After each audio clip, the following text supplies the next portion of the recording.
Hello दोस्तों, good morning. I hope आज story आपने मेरी सुनी होगी, आपको अच्छा लगा होगा। आज मैं फिर से एक नई स्टोरी के साथ आपके सामने आया हूँ। इस स्टोरी का टाइटल है कौन बनेगा राजा। एक राज्य का एक राजा था। आ, वो अब रिटायर करने वाला था, मतलब उसकी उम्र हो गई थी, तो अब उसे चिंता सता रही थी कि अब अगला राजा क्यों बनेगा, कौन बनेगा। राजा इसलिए परेशान था क्योंकि उसका कोई पुत्र नहीं था, वो निसंतान था। तो उसने अपने मंत्रियों से पूछा, कि सलाहकारों से पूछा कि मैं क्या करूं। तो कई लोगों ने कई तरह की सलाह दी। कुछ लोगों ने कहा कि आप किसी बच्चे को अडॉप्ट कर लीजिए, गोद ले लीजिए और उसे राजा घोषित कर दीजिए। कुछ लोगों ने कहा कि किसी मंत्री को ही आप राजा क्यों नहीं बना देते। पर राजा को ये सारी एडवाइस ना अच्छी नहीं लग रही थी। वो कुछ और अंदर से चाह रहा था। अचानक से किसी ने कहा, किसी मंत्री ने, कि आप एक काम कर सकते हैं, एक कंपटीशन रखवा दीजिए जिसमें कह दीजिए कि जो इस कंपटीशन को जीतेगा वो ही राजा बन जाएगा। राजा को ये सुझाव कुछ अच्छा लगा। राजा ने क्या कहा, अनाउंस करवा दिया कि एक कंपटीशन रखवाया जा रहा है जिसमें राजा का चुनाव किया जाएगा। मंत्रियों ने कहा कि आप इसमें कुछ कुछ क्राइटेरिया लगा दीजिए कि इस उम्र के लोग, इतने अनुभवी लोग, ये सारे लोग आएंगे और राजा बनेंगे, राजा बन सकते हैं। राजा ने इनकार कर दिया, नहीं, किसी भी उम्र का लोग, किसी भी तबके का, गरीब अमीर, जिसको भी लगता है कि वो राजा बन सकता है वो आए। और ये बोला कंपटीशन सिर्फ इंटरव्यू का होगा, कोई और कंपटीशन नहीं होगा, सिर्फ वो मुझसे बात करेगा और मैं ही देख लूँगा उसमें क्वालिटीज़ है या राजा की या नहीं। तो बस, तो कोई भी आ सकता है, गरीब अमीर, किसी भी जाति का, धर्म का, एनी वन कैन कम। तय हुआ। अब क्या हुआ, जब अनाउंसमेंट हो गया तो दूर दूर तक ये बात फैल गई पूरे राज्य में कि राजा का चुनाव होने वाला है। तो दूर दूर से लोग आने लगे। उसी में क्या था, एक दूर के गांव में एक किसान रहता था। उसका एक बेटा था, वो भी किसानी करता था। तो उसको भी मन किया कि यार मैं भी ट्राई कर लूँ। तो उसने अपने पापा से कहा कि पापा मैं जाऊँ। तो पापा ने कहा, बेटा मुझे तो नहीं लगता कि तुझे जाना चाहिए, क्योंकि देख हमारी हालत कैसी है, हम कभी राजा बन पाएंगे, तू कभी राजा बन पाएगा। तो बोला, पापा मैं ट्राई करना चाहता हूँ। तो पापा ने कहा, पूरी फैमिली ने कहा, ठीक है फिर जा ट्राई कर ले, कोई दिक्कत नहीं है। तो लेकिन जब वो घर से निकल रहा था तो उसको थोड़ी सी ना खुद में लज्जा आने लगी। लज्जा इसलिए क्योंकि उसके कपड़े पूरे फटे से थे, फटे पुराने गंदे से कपड़े थे, गरीब था। तो उसको लगने लगा यार कि मैं पहली बार ही राजा के पास जाऊंगा तो मेरा फर्स्ट इम्प्रेशन ही इतना ख़राब होगा कि राजा मुझे रिजेक्ट कर देगा। तो उसको थोड़ी हिचक हुई। तो उसने अपने पापा से कहा कि पापा कुछ पैसे जुगाड़ हो सकते हैं, घर में है कुछ एक्स्ट्रा पैसे। चूँकि वो गरीब थे तो बहुत मुश्किल से इधर उधर से जुगाड़ किया, कुछ उधार लिया।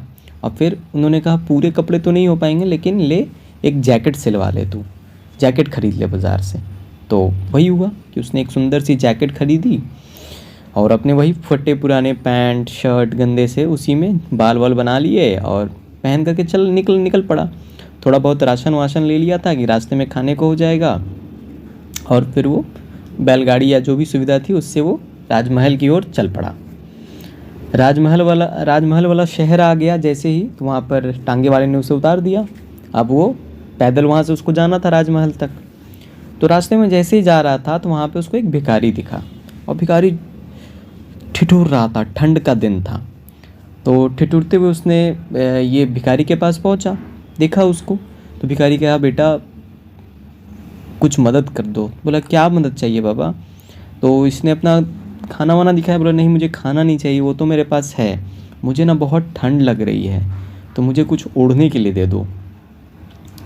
इसने देखा, यार मेरे पास तो कुछ है ही नहीं, मैं क्या दूँ, पैसे भी नहीं है किसको खरीद दूँ। इसका ध्यान गया इसके जैकेट की ओर, लेकिन ये असमंजस में था कि यार एक ही जैकेट सिलवाई, बड़ी मुश्किल से जुगाड़ किया राजा बनने के लिए, अब ये भी नहीं रहेगा। लेकिन इसने अपने मन की सुनी। इसके मन ने आवाज़ दिया कि यार दे दे इसको, इसकी ज़रूरत है इसको। इसने जैकेट निकाला और उस भिखारी को दे दिया और फिर चल पड़ा वहाँ से। अब बोला, अब जो होगा देखा जाएगा, अगर सिलेक्शन नहीं भी हुआ तो कम से कम पापा को, गांव वालों को ये तो कहूँगा कि राजा साहब से मिल के आया हूँ। चलो, चल पड़ा। महल जब पहुँचा, सैनिकों ने इसे देखा तो इसको विश्राम गृह का रास्ता दिखा दिया गया कि जाइए अभी विश्राम कीजिए, आपका जब टर्न आएगा आपको बुला लिया जाएगा। क्योंकि पहले से ही अनाउंसमेंट किया कर रखा गया था कि कोई भी बन सकता है गरीब अमीर, तो सैनिकों ने उसे रोका नहीं। वो गया, 2-3 घंटे उसने आराम किए। उसके बाद जब उसका टर्न आया तो उसको बोला गया राजा के कक्ष में जाने के लिए। राजा के कमरे में ये पहुंचा तो वहाँ पर सब कुछ खाली पड़ा हुआ था, राजा भी नहीं आया था। ये इंतज़ार करने लगा। पीछे से क्या होता है कि राजा आता है। जैसे इसने आहट सुनी कि राजा आ रहे हैं, ये खड़ा हो गया। जैसे इसने राजा को देखा, हक्का बक्का सा रह गया। ये वही चेहरा था जो कि इसने वहाँ भिखारी के रूप में देखा था। इसको समझ नहीं आया कि मैं क्या बोलूँ, तो इसने बड़ी हिम्मत करके एक छोटा सा इशारा किया, जिससे राजा को समझ में आ गया कि ये पूछ रहा है कि क्या आप वही हो। तो राजा ने कहा हाँ बेटा मैं वही हूँ, घबराओ नहीं, मैं वही हूँ। फिर इसने कहा कि आपने ऐसा क्यों किया। मतलब ये बिल्कुल साइलेंट सा था, अचंभित सा था, सरप्राइज था कि ये चल क्या रहा है। राजा ने कहा घबराओ मत, मैं सब बताता हूँ। बोला देखो, अगर मैं राजा बन कर के आता तो तुम मेरे लिए दुनिया का वो हर काम कर देते जो मैं तुमसे कहता, क्योंकि तुम्हें राजा बनना था। लेकिन मैं तुम्हारे अंदर वाले गुण को देखना चाहता था कि तुम अंदर से क्या हो। और ये तभी पॉसिबल है जब मैं तुम्हारे सामने भिखारी बन के आया। तुम में वो सारी क्वालिटीज़ है जो जो एक राजा में होनी चाहिए। तो आज से तुम इस राज्य के राजा होगे। मैं तुम्हें घोषित करने जा रहा हूँ। अब तुम्हारी ट्रेनिंग स्टार्ट होगी, बेसिक ट्रेनिंग लड़ने वड़ने की, जो क्योंकि बहुत सारी चीज़ें एक राजा को आनी चाहिए। तुम में वो गुण है कि तुम जनता के लिए काम करोगे।